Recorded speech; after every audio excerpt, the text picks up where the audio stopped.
Raymond Stevenson doesn't represent one victim, but hundreds.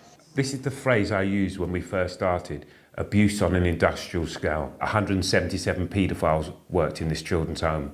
So you can imagine how many children were sexually abused, raped, drugged, etc. Shirley Oaks, a former Lambeth-run children's home that's become synonymous with one of the worst cases of sexual abuse. It went on for more than 60 years.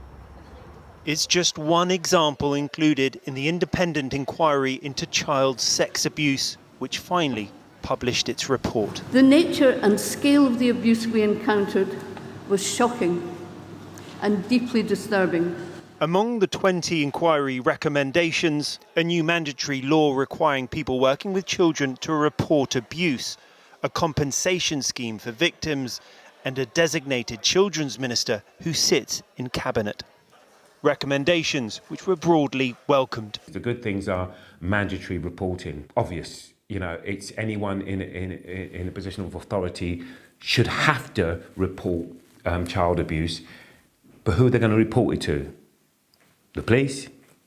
We're in chaos at this moment in time with the police being on special measures. I'm not sure that reporting it to the police is going to be the one thing that people are going to run and do at this moment in time.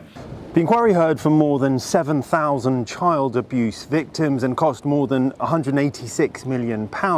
But after 7 years of painful and important work, what it really needs now is a stable government to take on the recommendations. Grant Shapps, who's only been Home Secretary for a day, said this marked a new chapter in the country's efforts to put an end to child abuse. We would expect any government to take this seriously because, as I have said, what can be more important than the future of children and their protection? Lambeth Council said it welcomed the recommendations and again apologised for the abuse of children in their care. For us, it's tinged with anger.